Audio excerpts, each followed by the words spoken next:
A Torto e a Direito, um programa com Alberto Magalhães, Bento Anastácio e Ricardo Freixal. Realização de Luís Matias. Muito boa tarde, bem-vindo ao A Torto e a Direito. Boa tarde, Alberto Magalhães, Bento Anastácio e Ricardo Freixal. Bem-vindos ao programa deste dia 30 de novembro. Estamos prestes a entrar no mês do Natal, no último mês do ano, e qualquer dia já estaremos a falar das perspectivas para 2022. Para já, hoje falaremos sobre perspectivas do PSD e não só. Já lá vamos. Entramos no período fora da ordem com o Bento Anastácio a trazer as notas para a abertura do programa de hoje. Boa tarde, Bento. Boa tarde, Luís. Boa tarde ao Alberto, ao Ricardo e a quem faz o favor de nos escutar. Eu iria começar por saudar o povo dos Barbados neste seu primeiro dia de República. Coincidente com o seu 75º aniversário. 75 anos depois da independência do primeiro país do Caribe, eis que finalmente se começam os povos a libertar do neocolonialismo imposto pela Commonwealth. É, por isso, um dia importante para a libertação dos povos.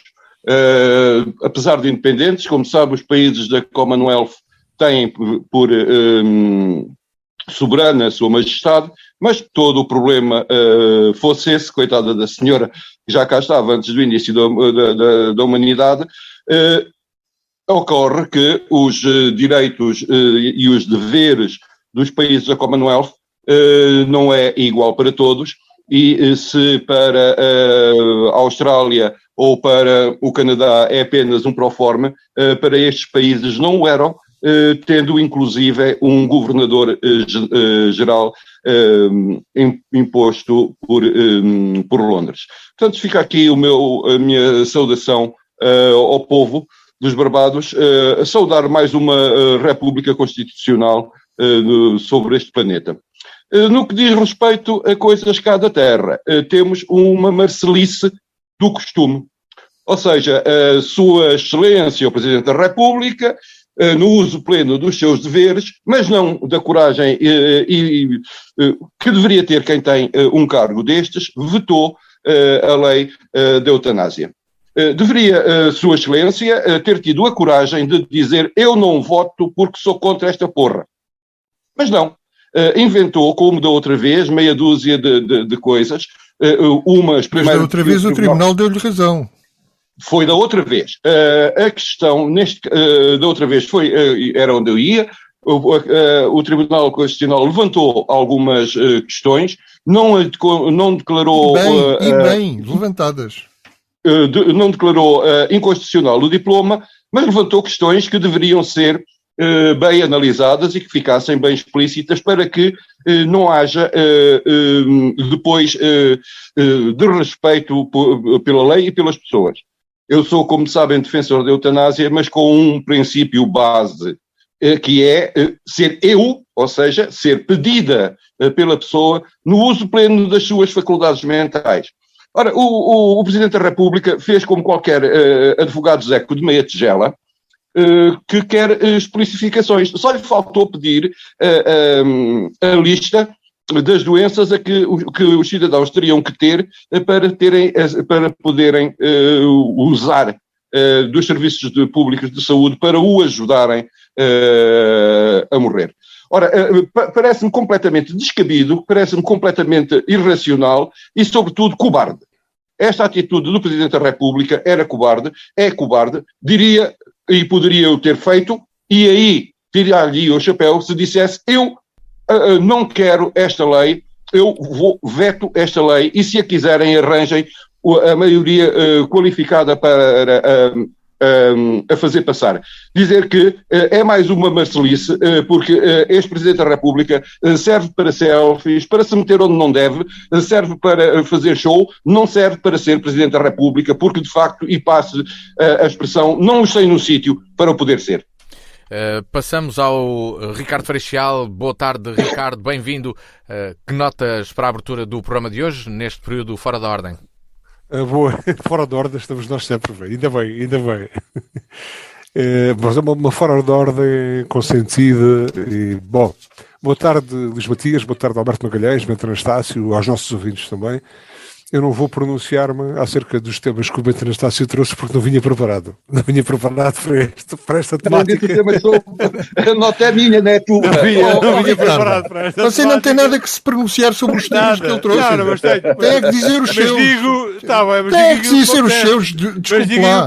Digo que me apetece. Ora bem. Ora, claro, é por isso que a gente aqui está. Nós vamos. Eu não participei da meia maratona de Évora.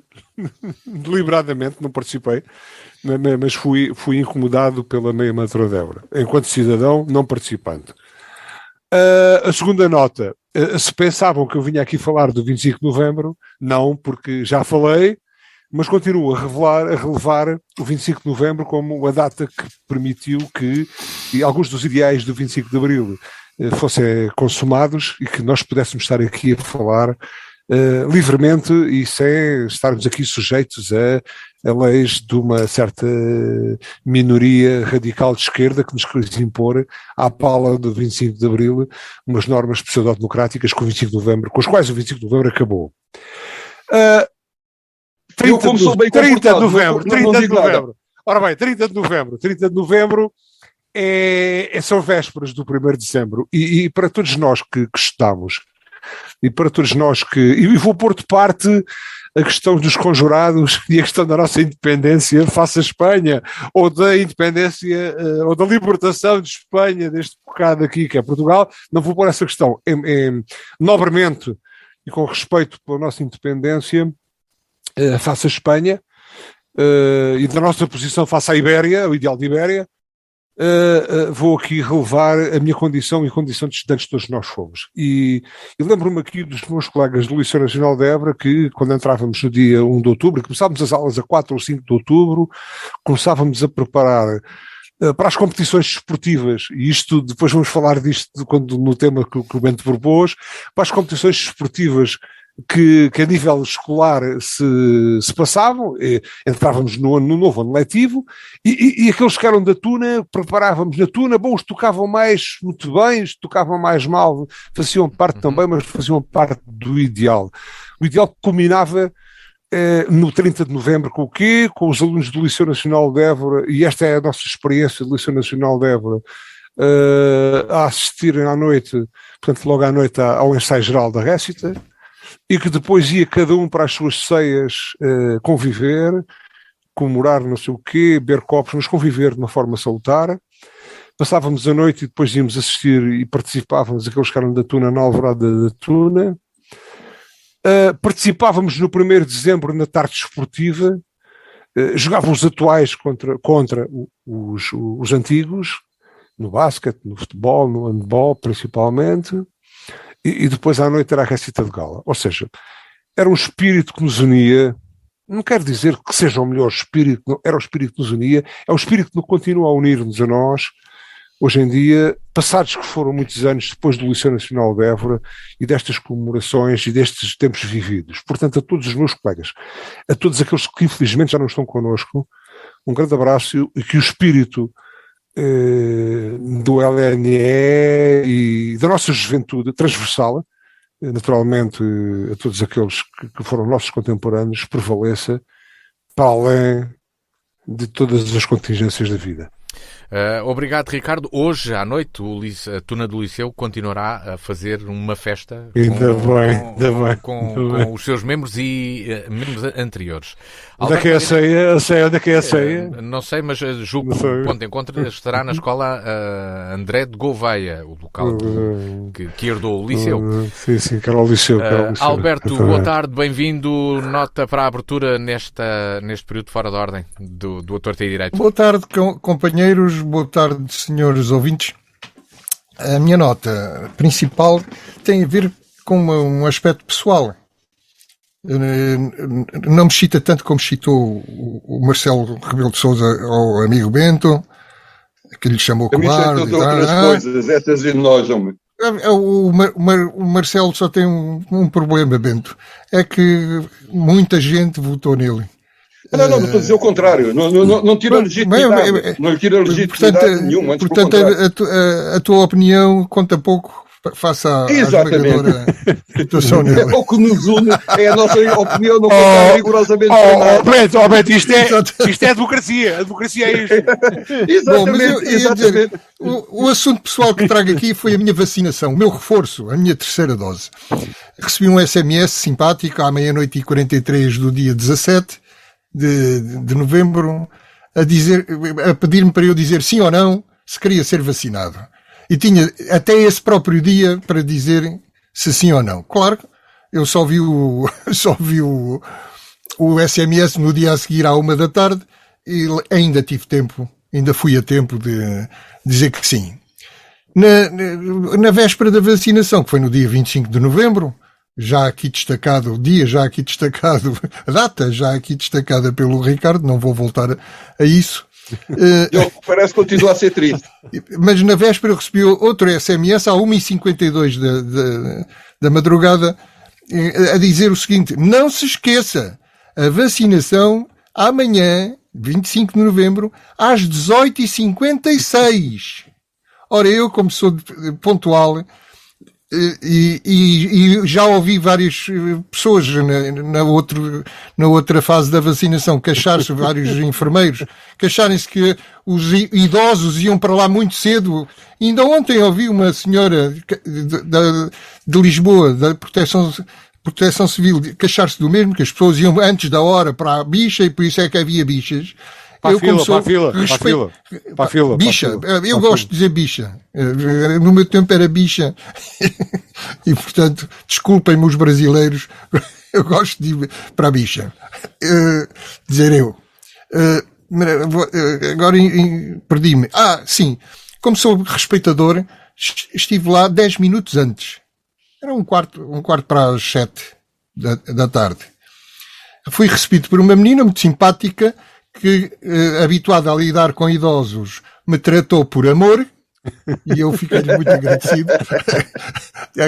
Agradou-me. Mal sabia que estava por trás. Oh amor. E deu-me uma senha. A senha era B12. E eu perguntei-lhe, então e os A's? Os A's vão até ao 100. Depois são os B's. Eu comecei logo a pensar, Maria. Então, vou sei lá uma coisa, mas para quê? Eu não preciso de senha, então eu estou marcado para as 18h56. É a hora precisa, para que é que eu preciso de senha? Às 18h56 chamam-me e eu vou. Não, isto está tudo misturado. Os com senha estão todos com senha. Quer os que estão agendados, quer os que vêm de casa aberta com mais de 70 anos, estão todos misturados e todos têm a sua senha e estão por esta ordem. Nossa, então podiam-me ter dito, em vez de me dizerem para vir às 18h56, podiam-me ter dito para vir mais cedo, que eu vinha mais cedo para tirar a senha número 1, ou número 2, ou número 3. Não, porque e depois aglomeravam-se todos aqui. Quer dizer, os agendados ficam para o fim, porque os outros, os de casa aberta, podiam ir mais cedo. Nós é que não. Alberto, isso é uma coisa que ir aos frangos. É a mesma coisa que ir aos frangos assados, não é? Não sei. Não sei. Se é. Quadra. Faça publicidade, a gruta está melhor organizada. Para deixar o Alberto concluir, então. O que eu sei é o seguinte. Eu estava agendado e a obrigação da organização era receber-me à hora que me agendaram. Se há casa aberta, têm que arranjar horas especiais para a casa aberta onde não agendam ninguém. Ou outra casa. Assim é que não é nada. Quer dizer, senti-me completamente enganado e pior, tive lá 4 horas, das 7 da tarde às 11 da noite, sem jantar, e como eu sou diabético, talvez isso não fosse conveniente para a minha saúde, digo eu. E, portanto, há aqui, de facto, o Almirante faz muita falta. Ouviste, Almirante, ou lá o que raio é. Agora, faz falta, não é? Mas outra coisa que eu queria deixar claro. Ninguém refilou. Eu refilei um bocadinho, mas pouco. Que ela também estava-me a chamar amor, também não podia refilar muito. É uma técnica. O que eu tirei dali é que nós, portugueses, depois de 48 anos de salazarismo, continuamos mansos. Estamos mansos como um rebanho de carneiros. E a malta do Serviço Nacional de Saúde, incluindo a ministra, ou melhor, com a ministra em primeiro lugar e à frente das hostes, continua-nos a tratar aos utentes do Serviço Nacional de Saúde como se fosse um rebanho de pacientes. Pacientes que conseguem esperar 4 horas para serem atendidos na boa, sem levantar o mínimo protesto. Pacientes, mas não no sentido de doentes, é pacientes mesmo de paciência. Pacientes porque esperam. Não, o termo do paciente é aquele que espera pacientemente que o médico o trate. Não é aquele que toma a sua saúde como uma obrigação. O problema, Alberto Magalhães, é que pode o problema é vocês estarem-me sempre a interromper. Mas não terminou ainda. Alberto ainda não terminou. Ainda queria dar outra nota. O Congresso do Chega. Estive a ver umas cenas do Congresso do Chega e as minhas expectativas cumpriram-se. O Chega está cada vez mais um partido apalhaçado. É que não tem outro nome.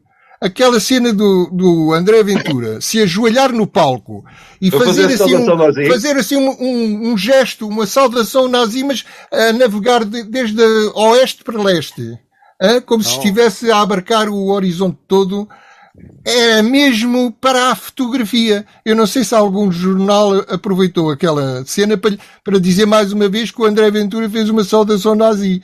Mas se nenhum aproveitou, o André Ventura deve estar desventurado, porque estava-se mesmo a ver que o que ele queria era aparecer na primeira página de um jornal e toda a gente a bater nele porque ele tinha feito a saudação fascista.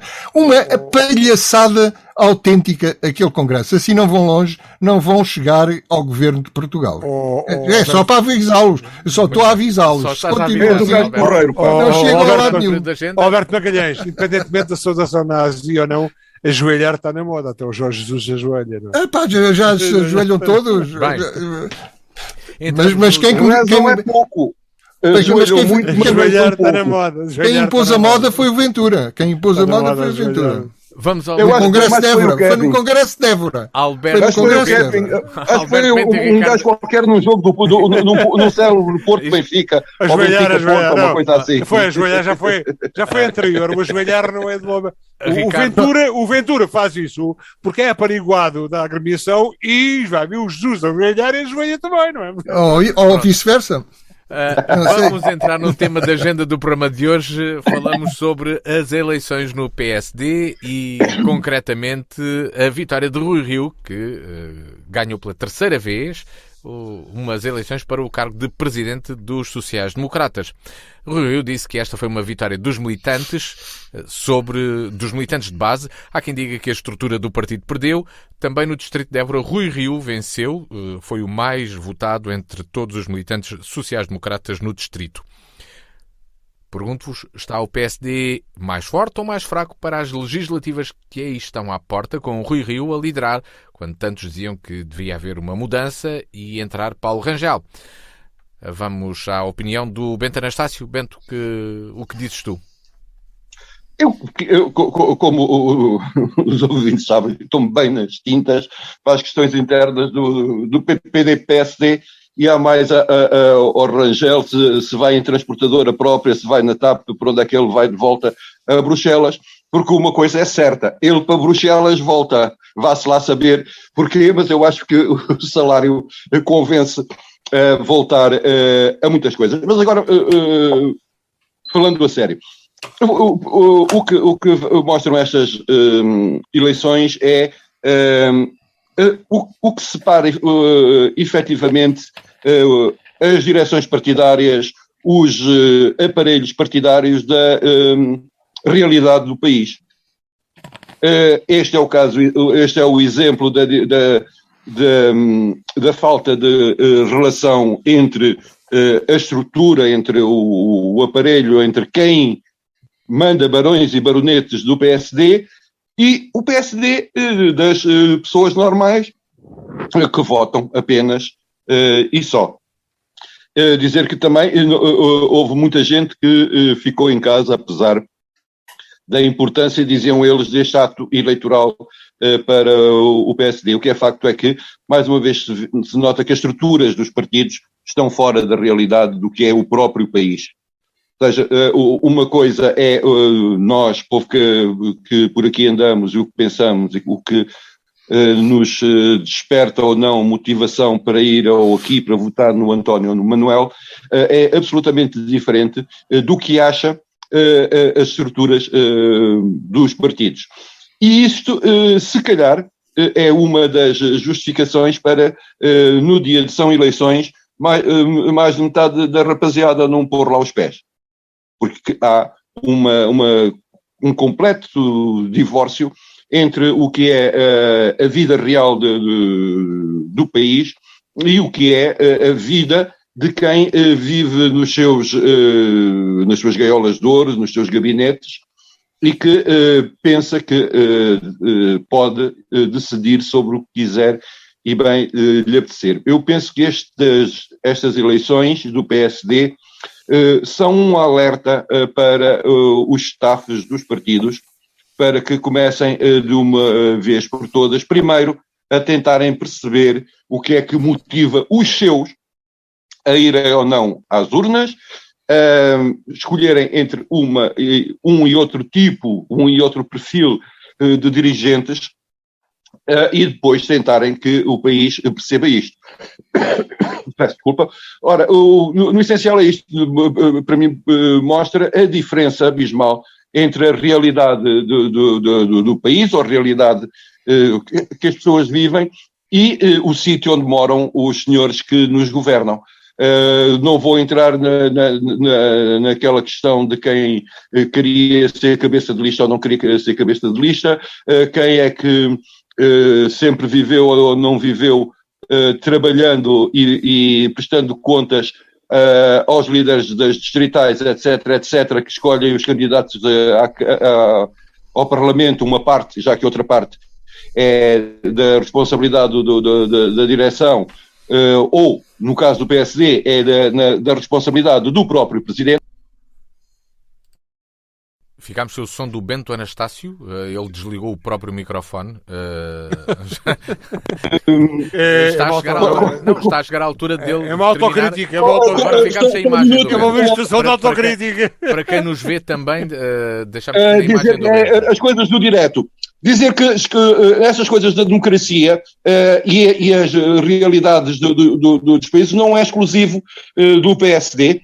Tem também a ver, por exemplo, com o Bloco de Esquerda, que resolveu apresentar como cabeça de lista a Santarém a pessoa que os militantes de base tinham rejeitado. Portanto, é tudo isto, mas numa segunda volta então falarei sobre isso e peço desculpa aos nossos ouvintes, mas estas coisas do direto e dos longe e das novas tecnologias têm destas coisas.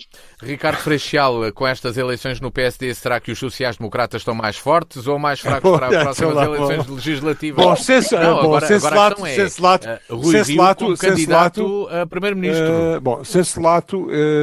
Eu vejo que o PSD é um partido no qual se realizam, ou no qual existem eleições diretas que não se regem por comités, nem por hierarquias, por vezes duvidosas e pouco democráticas. Portanto, eu relevo o facto do líder de um partido ser eleito pelas bases, diretamente. E isso não acontece em todos os partidos na nossa democracia. Esse é o primeiro aspecto. Bom, o segundo aspecto... se os nossos ouvintes tiverem paciência para rebobinar no podcast e forem aos nossos anteriores programas, nos quais eu me pronunciei sobre Rui Rio, sobre a gestão política de Rui Rio enquanto presidente do PSD, sobre o período pré-eleitoral que punha frente a frente Rui Rio e Rangel, eu não vou ser incoerente com aquilo que disse, porque isto me sai cá de dentro e eu não mudo assim levemente. Eu nunca fui, nos tempos de Rui Rio, na oposição, desde a primeira fase de António Costa e do Partido Socialista e da Geringonça, sempre entendi a oposição de Rui Rio, enquanto presidente do PSD, como frouxa. Frouxa do ponto de vista político, porque nunca vi, ou custei a ver, se calhar porque não entendi tão bem, uma estratégia política que fosse capaz de ser oposição correta e concreta à Geringonça e a António Costa.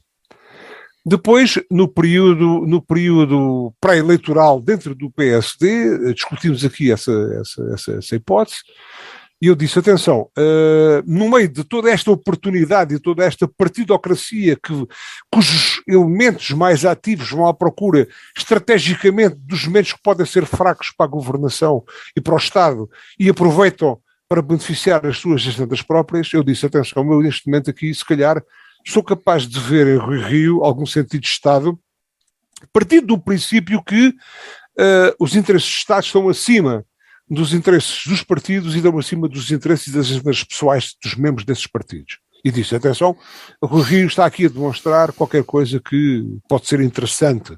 E até disse, atenção, Alberto Magalhães, ainda que eu não seja apologista aqui de uma geringonça para a Câmara de Évora, se calhar um governo pluripartidário para o país, puro na essência, puro nos ideais e puro naquilo que são as ações, podia ser benéfico para o país nesta fase crítica de crise na qual estamos quase praticamente.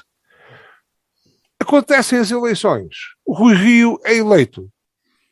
E estive, curiosamente, que eu estava virado para outras coisas transversalmente às vezes na televisão, e vejo o discurso do Rui Rio após a vitória e pá, pelo amor de Deus, pá, de político, do ponto de vista de discurso, perante uma vitória que teve em termos partidários e que é de relevar no seio da vida ativa de um partido, o discurso político de Rio após aquela eleição é frouxo, é zero politicamente. E isso a mim preocupa-me. Preocupa-me e, embora não me relegue imediatamente para o facto de ver, tal como Rangel dizia, Rui Rio como vice-primeiro-ministro, que me podia agradar ou não, deixam-me reticências. E, portanto, deixo estas reticências para a segunda ronda da minha intervenção. Alberto, e tu como é que analisas esta vitória do Rui Rio e do futuro do PSD? É curioso que os concorrentes à liderança do PSD, ambos mereceram, embora de pessoas diferentes, o epíteto de frouxos. O Chega chamou ao Rangel frouxo. O Ricardo chama frouxo ao Rio. Quer dizer... Mas o frouxo... até para lá com isso. Pá. Não, Coitados, pá. Coitados. Não, eu percebo o Ricardo, percebo as pessoas que à direita acham que o Rui Rio andou a fazer o frete ao António Costa.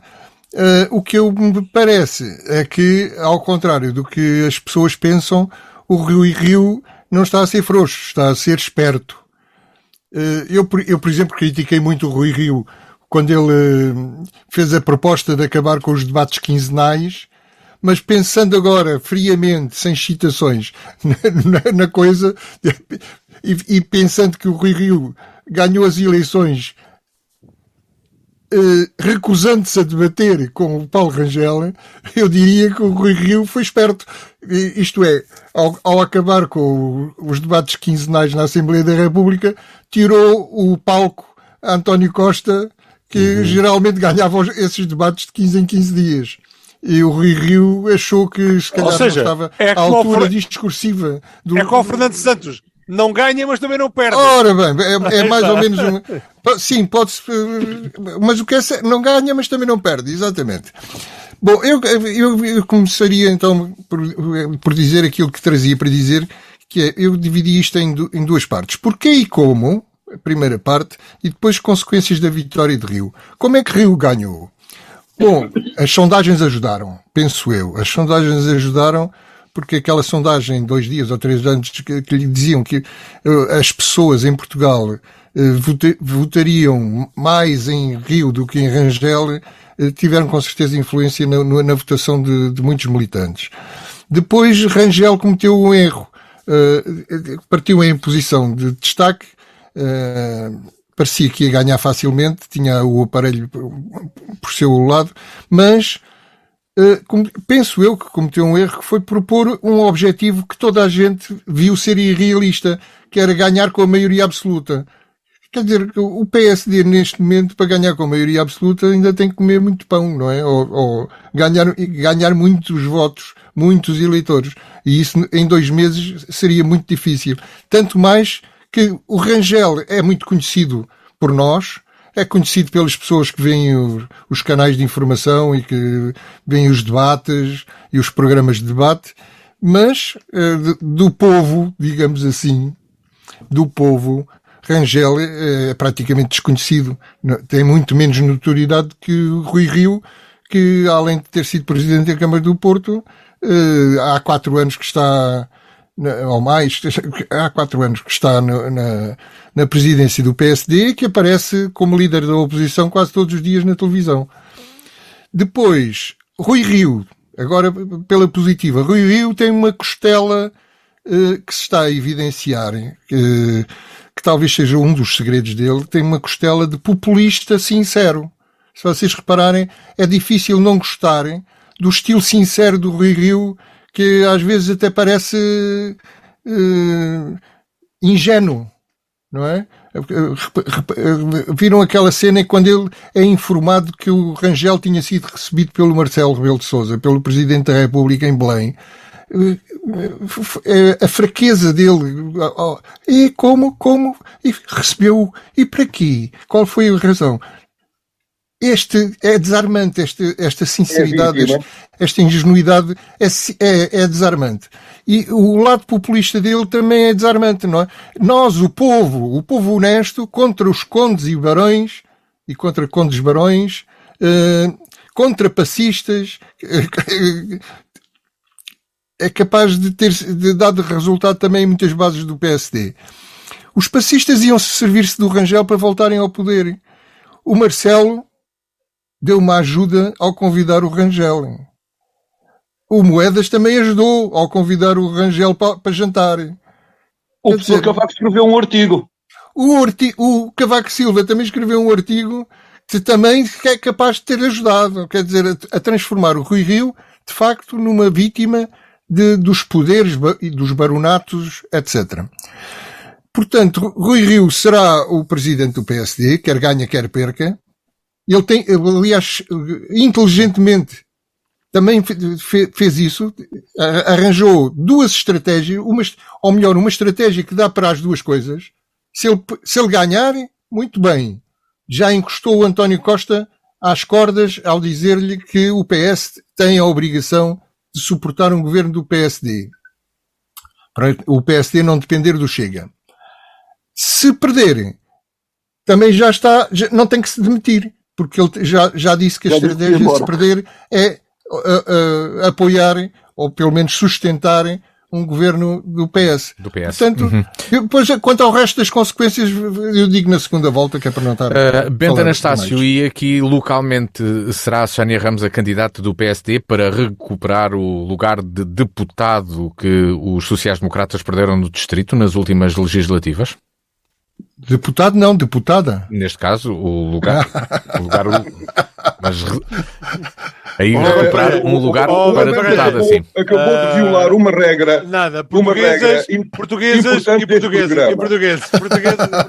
Vamos ouvir o Bento. Uma regra então. deste programa em que a malta está marimbando para o politicamente correto. Dos mas podemos brincar um bocadinho com o politicamente correto. Candidatas e candidatos. Não, isso fica para outra gente. Nós não.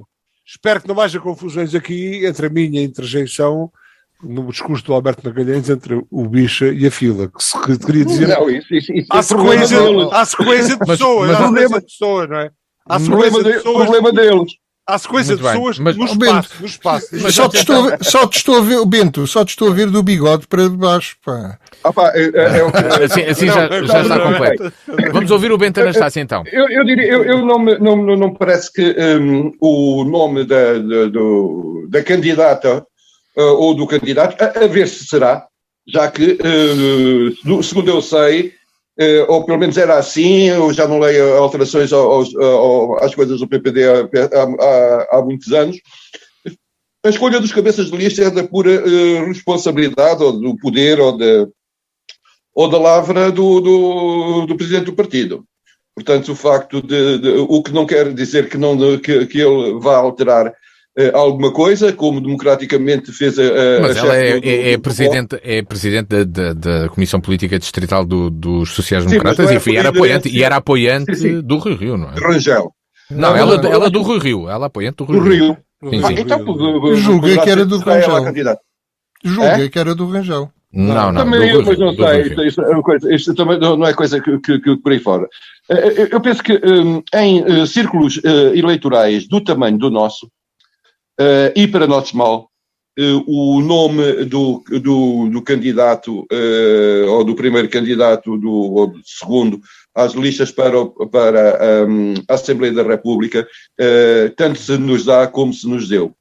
Porque isso seria importante saber e ter a pessoa como referência, se houvesse de facto uma ligação entre os deputados e os seus eleitos.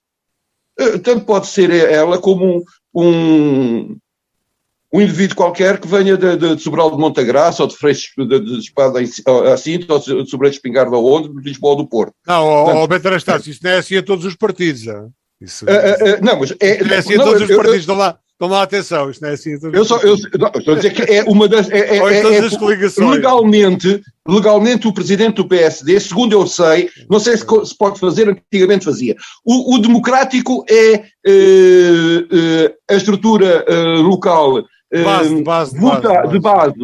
votar para um nome e depois a direção nacional escolher outro, mas isso é no bloco dito de esquerda, não sei se é assim no PSD, porque eu não me interesso nem muito nem pouco pelo que aí está. Eu também não.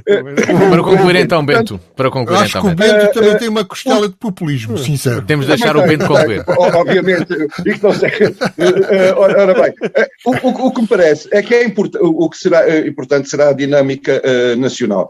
E o facto, muito esporadicamente, o PSD não elege em Évora, acho que será a segunda ou terceira vez que aconteceu, e foi em circunstâncias, obviamente, excepcionais, que é o que ocorreu nas eleições há 2 anos. Não, mas vai ligeiro. Beto Anastácio, toma atenção, vai ligeiro. Nas próximas vai ligeiro. Sim, eu penso que o normal... O normal será ligeiro. O normal é o PSD eleger em Évora. Isso é que é o normal.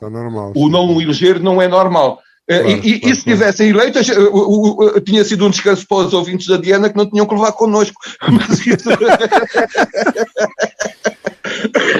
Muito bem. É outra questão. Portanto, eu penso que a pessoa em si pode fazer com que haja uma diferença de 300 ou 400 votos que pode ser significativo em algumas situações. Ficámos sem o Bento, mas já percebemos que, por aquilo que nos diz o Bento, que a escolha do candidato não será tão determinante quanto isso para a eleição aqui no Penso que não. Será mais pela dinâmica nacional.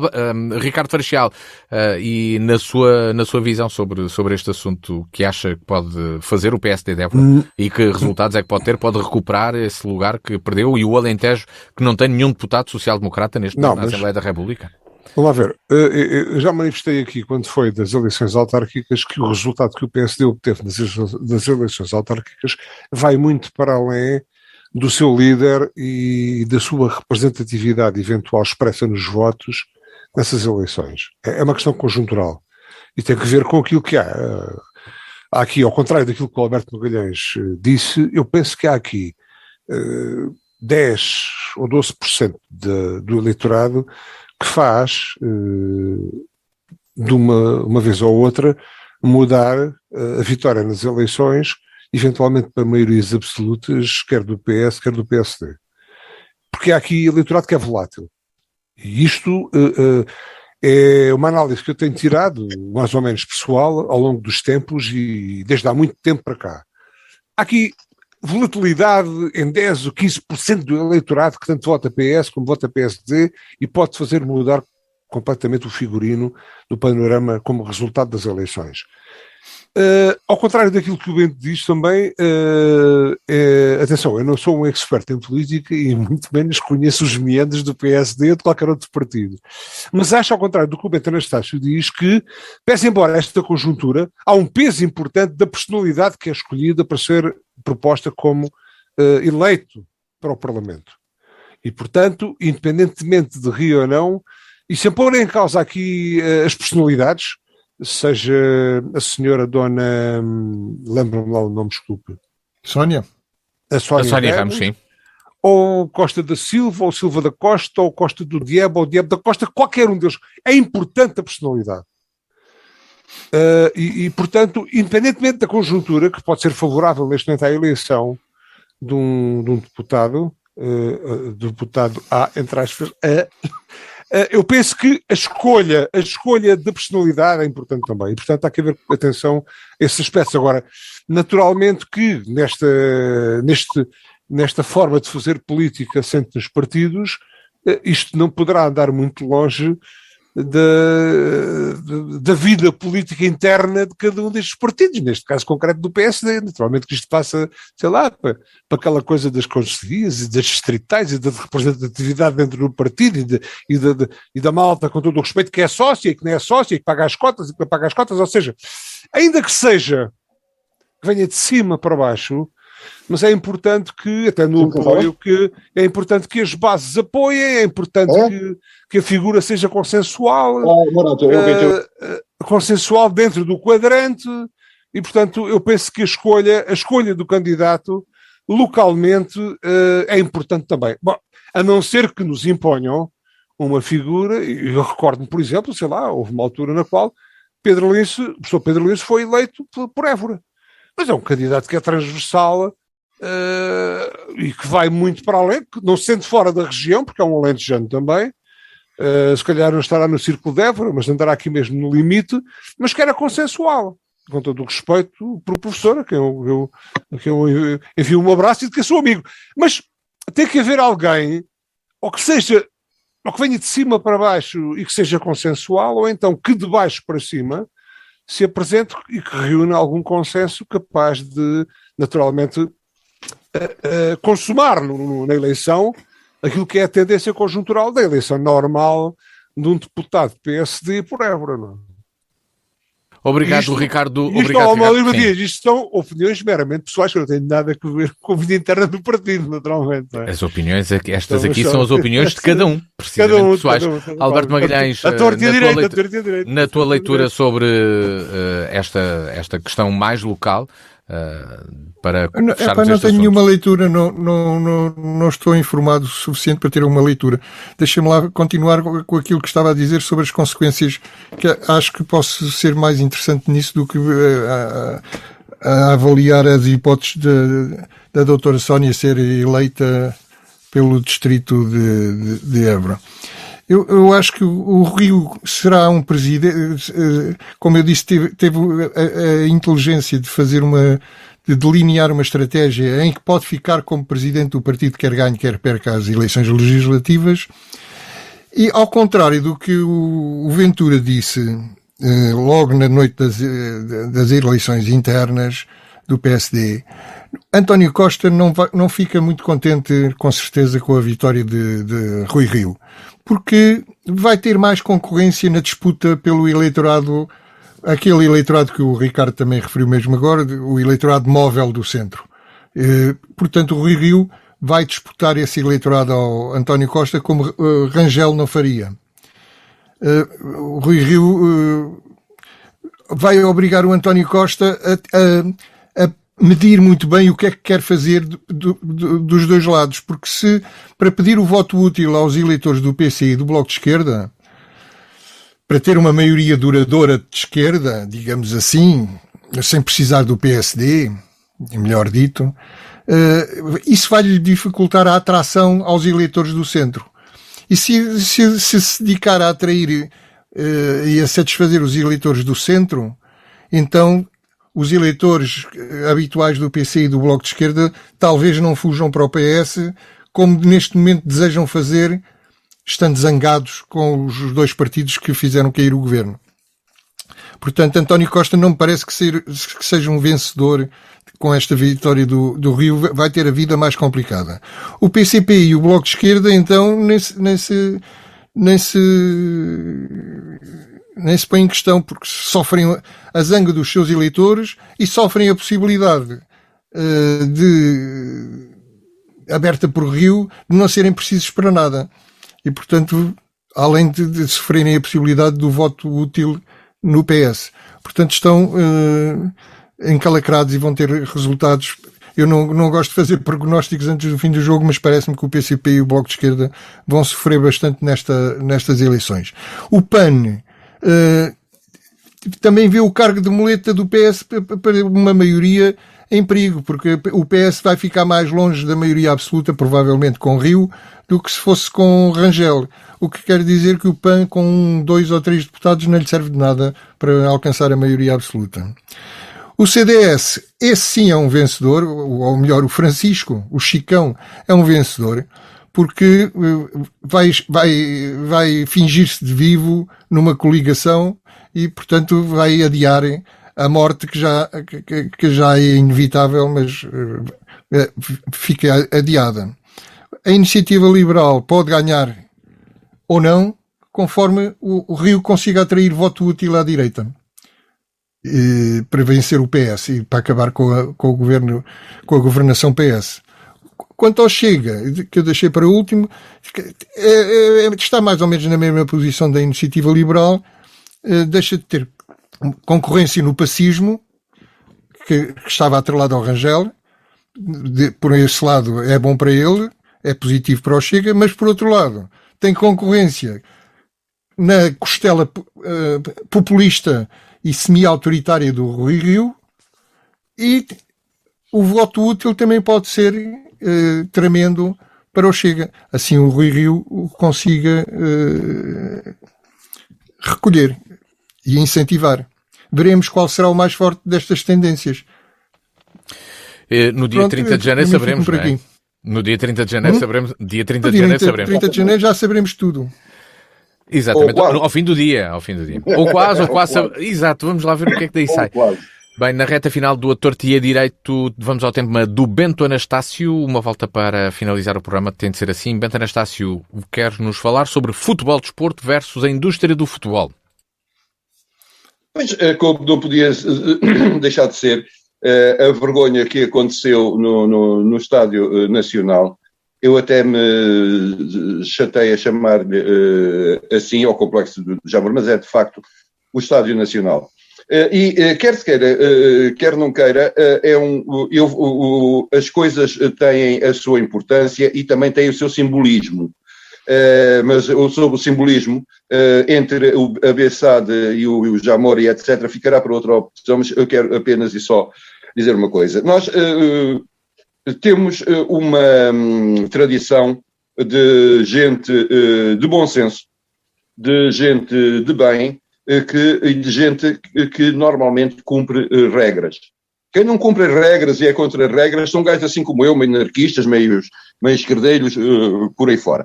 Mas a seguir vem o que é decente.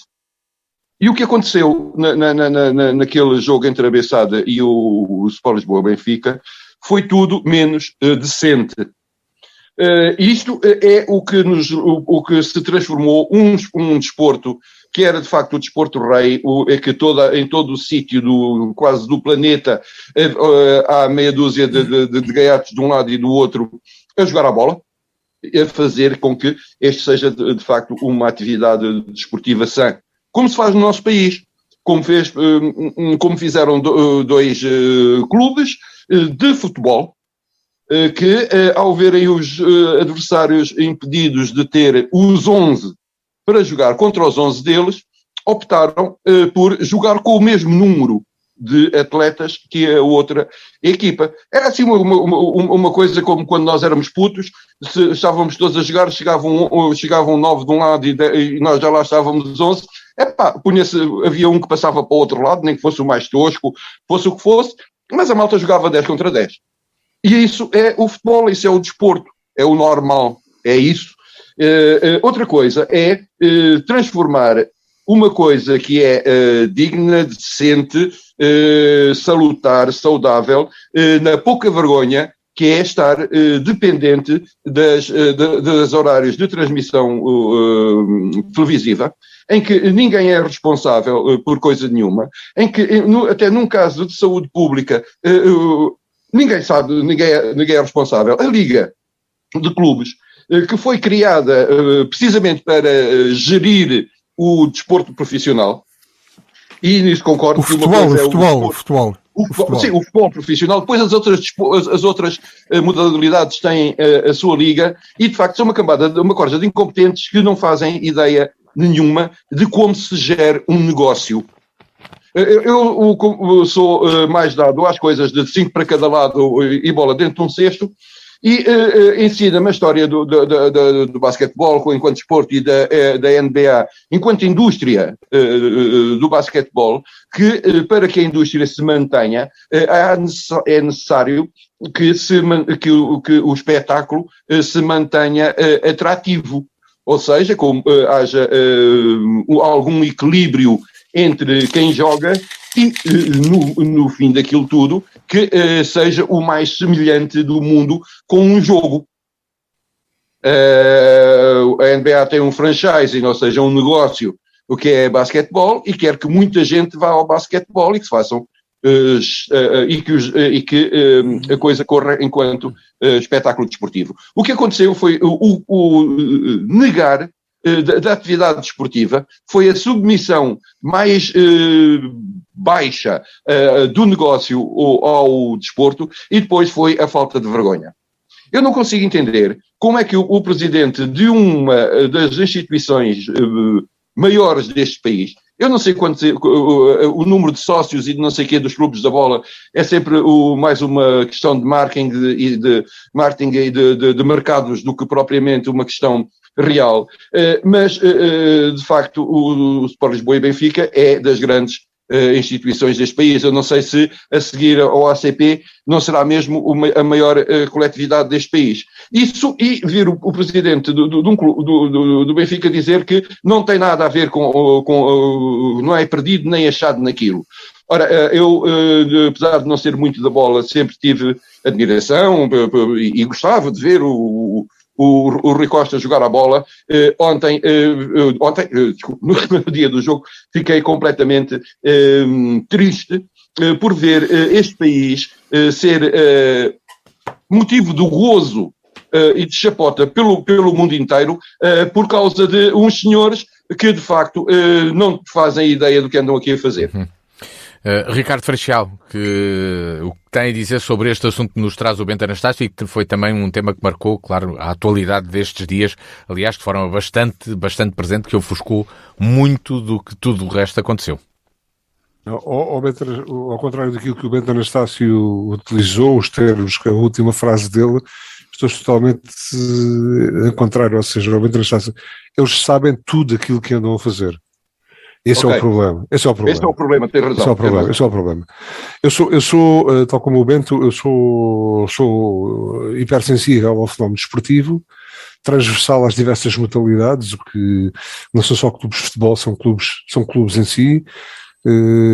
Quem me conhece sabe que sou assim, e quem não me conhece fica a saber que sou de facto hipersensível, e naturalmente estou sensível também ao futebol enquanto modalidade.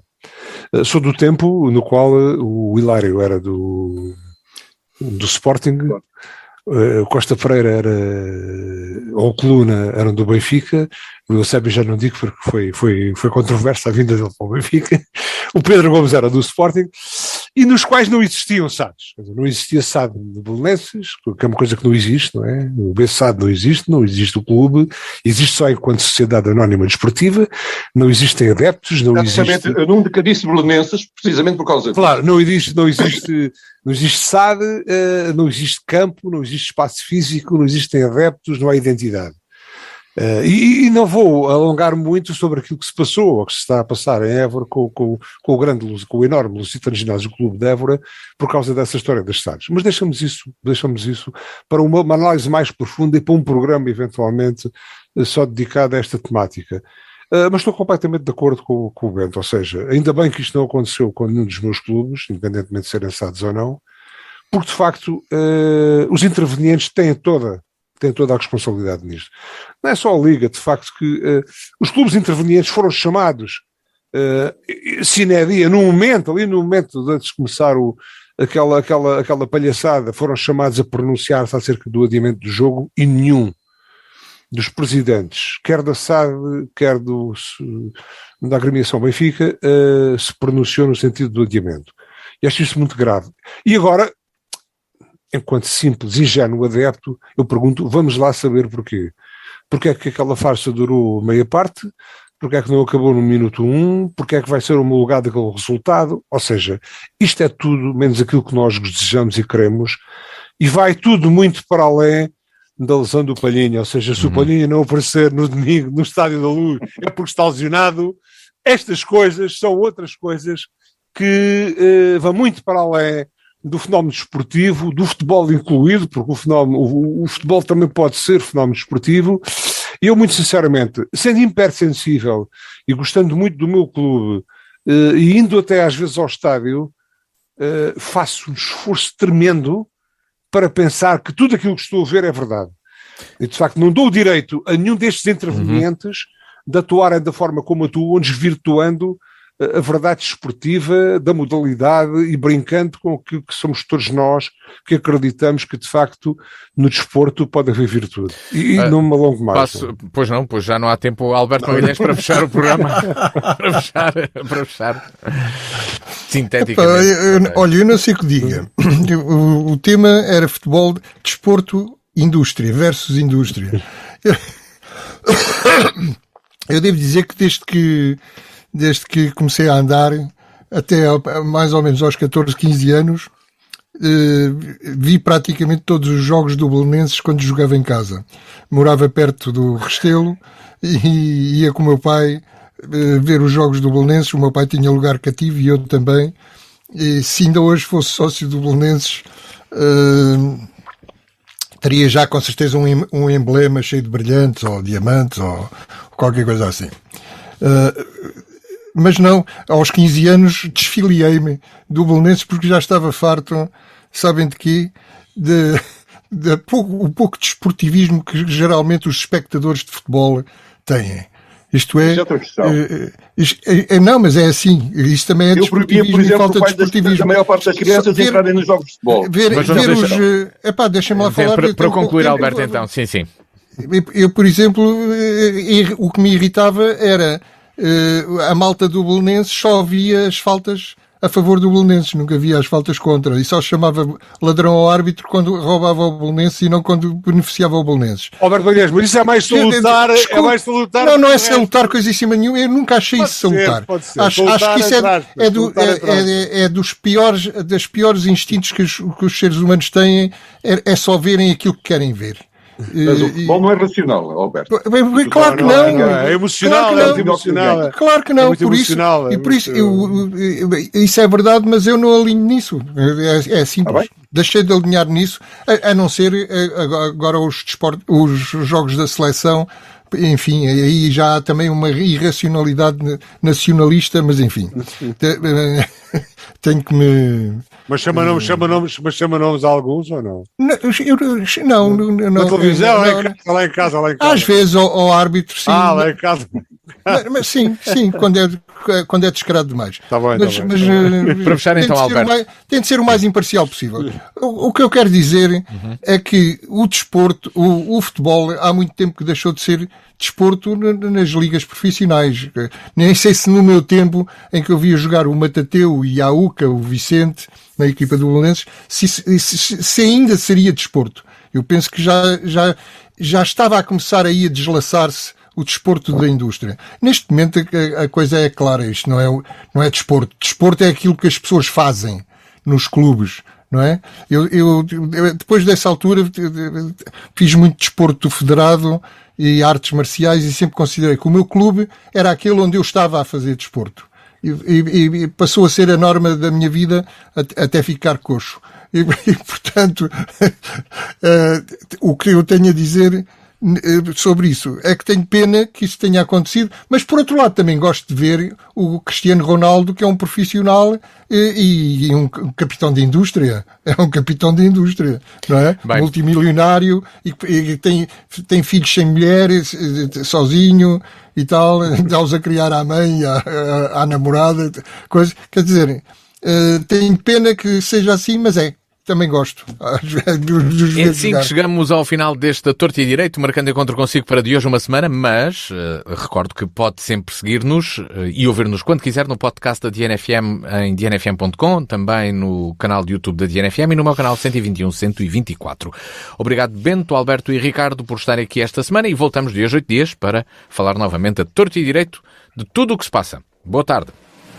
Boa tarde. A Torto e a Direito. Um programa com Alberto Magalhães, Bento Anastácio e Ricardo Freixal. Realização de Luís Matias.